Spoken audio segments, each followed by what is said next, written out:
Week 11 of the fantasy season is here, so before you set those final starting lineups, here are 5 stats that you need to know before Week 11 of the fantasy season. All right, since Week 5, which was the first game following Tyreek Hill's season-ending injury, Jaylen Waddle has averaged 6.8 targets and 14.5 fantasy points per game. This week he will face the Washington Commanders, who have given up the 6th most fantasy points per game to opposing wide receivers. Waddle has had 14.2 or more fantasy points in 5 of the last 6 matchups, currently sitting as the wide receiver 11 in full PPR and the wide receiver 9 in half PPR. So you got to feel great if you own Jaylen Waddle. I know we talked about him in the nuclear video earlier in the week, but this is my overall probably favorite start at wide receiver outside of like the, true superstars. This is a player that you have to consider an absolute must start here in week 11 of the season. Now, I know these overseas games can always get a little bit weird. You never know exactly what to expect, but ultimately, regardless of if, neither team is on their home turf here in week 11, you got to look at this Commanders defense over the past couple of weeks. They have been the worst defense in the NFL, one of the very, very worst defenses against opposing passing offenses. And yeah, it's kind of hard to trust the Miami Dolphins and Tua Tagovailoa at the quarterback position, but he has thrown 2 or more passing touchdowns in 2 out of the last 3 games. And ultimately, this Commanders defense does not scare me in any way whatsoever. So I think that if you own Jaylen Waddle, you gotta have him in your starting lineups. But I also want to head straight to Underdog to take the over on Jaylen Waddle to score a touchdown here in week 11 of the season. Don't forget, all new users who sign up on Underdog are getting a free NFL Pick'em to use towards week 11 NFL action. Take that free Pick'em, take Waddle to score a touchdown. If both of those lines hit, you're going to automatically double your cash entry. And on top of that, when you guys sign up using promo code THECATCH, once you play through $5 on Underdog, they're also going to give you $50 in bonus cash to use towards week 11 NFL action. So make sure you guys sign up using promo code THECATCH. That link is down below if you want to take advantage of all of Underdog's Week 11 exclusive NFL offers. All right, Pittsburgh Steelers running back Jaylen Warren has had at least 15 touches in 6 of his 8 games this season. He's averaged 13.7 fantasy points, which is probably closer to what we're going to get in terms of a floor this week, as he's facing the Cincinnati Bengals defense, allowing the most fantasy points to opposing running back. So we can probably expect a higher ceiling game here in week 11 of the season for Jaylen Warren, who I think is also a must-start player. In week 7, the last time we saw these two teams face each other, Jaylen Warren, no touchdowns, but 127 yards on the ground, 7.94 yards per carry. Those were both season high marks. He also had 5 targets, 4 catches, 31 receiving yards in that game, and once again, a season high of 19.8 fantasy points. So if you guys own Jaylen Warren, he is more than like a low-end RB2 this week. He is just an absolute must-start player, and there's going to be a lot of kind of must-start players in this matchup between the Steelers and the Bengals. But we look at it, this Cincinnati Bengals defense has been absolutely atrocious against the run, giving up the most rushing yards in the NFL with 1,270 total rushing yards allowed to opposing running backs. They give up a great amount of overall receptions and receiving yards, and they've given up a total of 13 touchdowns to running backs, 9 on the ground, 4 through the air so far in the season. So this is just a smash spot, and part of me is like a little bit worried that there's a lot, in terms of like hype around this game, because in week 7, the Unk Bowl, the Icy Hot Bowl, whatever you want to call it, was so high scoring and so beneficial for fantasy that maybe it's just not going to meet expectations here in week 11. Maybe one of these defenses shows up. That front 7 of the Steelers been playing better as of late, but the secondary is still awful. I don't know. Part of me is a little bit worried because right now it just feels like start everybody in this game and don't think twice about it. But I think at the end of the day, Jaylen Warren is one of the undisputed players in this matchup who's going to benefit when we look at the matchup overhaul, in terms of this Bengals run defense. So ultimately, Warren has still been super solid. 13.7 fantasy points per game so far on the season, has a very safe floor, but I'm expecting a high ceiling for Warren here in week 11. Right, we could see the New York Giants relying heavily on tight end Theo Johnson here in week 11 of the season. He has seen 5 or more targets and scored at least 10 fantasy points in 5 of the last 7 games. And this week he will face a Packers defense that has given up the 7th most fantasy points per game to opposing tight ends. And, Theo Johnson has been a really solid kind of waiver tight end, streamer tight end, but he's sitting around 44% roster right now. And I do think that number is potentially going to increase after week 11, not just because of the matchup here, not because he's been seeing pretty decent usage. And really, he has had a good chemistry with Jackson Dart. We've talked about this quite a bit over the past couple weeks. But I also just think that this passing attack has the potential for an overall bump here in week 11, with no Jackson Dart at the quarterback position and us getting Jameis Winston at the quarterback position. Don't forget, Jameis Winston, he likes to target the tight end position. We've seen, with the Browns, he gave a huge bump to David Njoku in recent seasons. So there could be a likelihood here that Theo Johnson sees a huge increase in volume. But I do also want to say that the weather for this game is not expected to be great, windy, maybe some potential,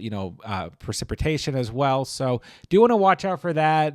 This time of year, Lambeau Field isn't always great, but we are definitely expecting some windy conditions in this game, which could impact the passing volume. Bear that in mind. And then we don't know, like in week 12, we could see Jackson Dart back out there. But ultimately, if you guys are in need of a tight end to stream here in week 11, I really like Theo Johnson. Like I said, he's sitting around 44% rostered. We know that there's a lot of offensive firepower missing from this lineup, but now we're also going in to week 11, not just missing guys like Malik Neighbors and Cam Scatterbo, but Darius Slayton at the wide receiver position is also ruled out. So we're basically looking at Rondell Robinson, Theo Johnson, the two running backs there, and Tyrone Tracy and Devin Singletary. Then who knows who else is going to step up potentially in the passing game. And it really just boils down to Theo Johnson and Robinson. So this is a great spot for him. It's a good matchup. Like I said, the Packers have been sneaky bad against opposing tight ends. They have actually improved slightly over the past 2 weeks or so, but this is still a really poor team, giving up 453 total receiving yards, 5 receiving touchdowns, 60 receptions on the season so far to the tight end position. So if you guys own Theo Johnson, he is a player that you should be starting with confidence here in week 11. All right, Texans running back Woody Marks finished with 16 touches and 16.1 fantasy points against the Jaguars in week 10, suggesting the Texans are comfortable with him as the leader of their RB committee. He has 3 games with at least 15 touches and has averaged 19.7 fantasy points in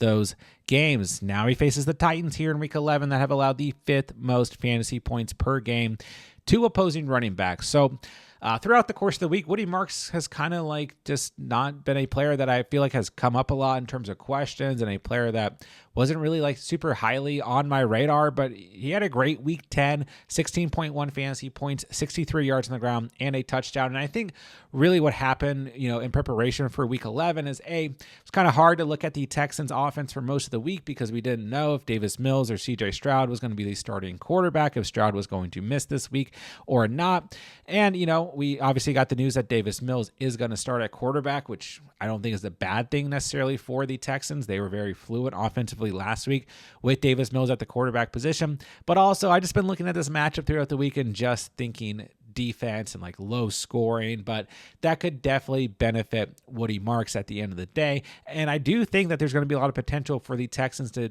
take advantage of some short yardage situations because they are going to be able to create turnovers against Cam Ward and the Tennessee Titans. We know this Texans defense is for real. So I think Woody Marks is a fantastic start here in week 11 of the season. The last time that these two teams faced each other, 27.9 fantasy points for Woody Marks, 69 yards on the ground, a rushing touchdown, 4 catches for 50 receiving yards, and a receiving touchdown.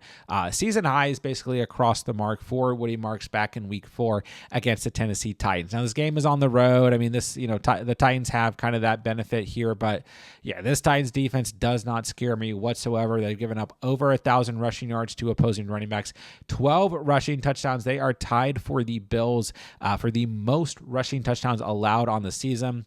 I mean, they have faced Jonathan Taylor twice this year, and they've also given up 2 receiving touchdowns to running back. So it's a great spot for Woody Marks. Who knows? I mean, I guess at any point Nick Chubb could get some involvement, but he saw just 5 touches on the ground last week with just 1 target. But he still had double-digit carries in weeks 8 and week 9, so bear that in mind as well. But it suggests, at least what we're looking at this past week, all things suggest that Woody Marks is going to be the lead back for the Texans here in week 11. And I think it's a great matchup, really good spot for him. He is a player that you guys should be highly considering starting if you do own him. All right, Browns running back Quinshon Judkins finished with just 10.5 fantasy points in week 10, but he did have 24 total touches, and that is with him coming off of a shoulder injury. And even though the Ravens defense has improved in recent weeks and gotten healthier, it has still allowed the 4th most fantasy points per game to opposing running backs. It's also worth noting that Baltimore has allowed an opposing lead running back to score at least 15 fantasy points in 4 consecutive games. So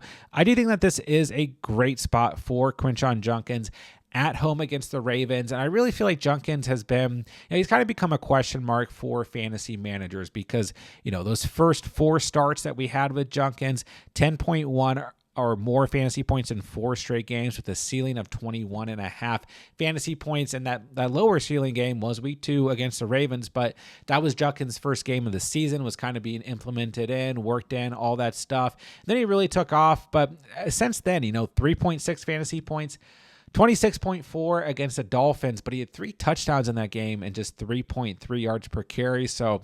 And it was the Dolphins' run defense, so some people were still kind of like, And then the next week, 4.7 fantasy points against the Patriots, a bye week. Then this past week, like we touched on, 10.5 fantasy points. So it's been a bit up and down for those of you guys who do own Quinshon Judkins, but it has still been solid for the most part. And, those lower ceiling games came against one of the best run defenses in the NFL, in the New England Patriots, and against the Pittsburgh Steelers, who are at least still top 8. So still a very good unit against the run. So I think he's going to have a perfectly fine week here in week 11 of the season. I know that the Browns have been throwing the football a bit more as of late as well, and Dylan Gabriel's been having a bit more success throwing the football, but they're still going to get a lot of work to Quinshon Judkins in this week 11 matchup. There is the scenario potentially here where the Ravens pull ahead in this game, maybe early. It's always weird when, these two teams play each other, or any divisional teams play each other. I could see a potential game script here where there's more passing than running, but I still think that Judkins is going to see enough volume, get the involvement in the passing game that we want, that he's going to be very fantasy relevant in a really good matchup. And I think he's a lock for double-digit fantasy points this week. And, ultimately, Dylan Sampson, Jerome Ford, these guys are not getting that work in the passing game. Every now and then, we see a little bit of Dylan Sampson involved in the passing game, but outside of that, they really haven't been involved. So I still think even if we get that type of game script, we're going to see some volume to Judkins through the air game as well. So if you own Judkins, this is a really good spot. The Browns are at home. This Ravens defense has still really struggled in terms of fantasy points allowed to opposing running backs. So I think he's a very strong start here in week 11. You guys have it there, my 5 stats that you need to know before week 11 of the fantasy season. Don't forget, guys, I'm answering as many fantasy football questions as I can in the comment section down below. So if you guys need anything whatsoever, I'll do my best to get back to as many of you guys before I can before Sunday's kickoff. And while you guys are down there, it does me a huge favor, helps out the channel tremendously when you guys hit that subscribe button and that like button on the way out when the videos and playlists pop up on the screen.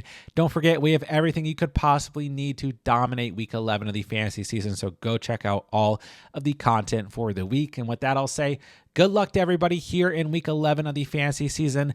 And remember, you saw it here on The Catch.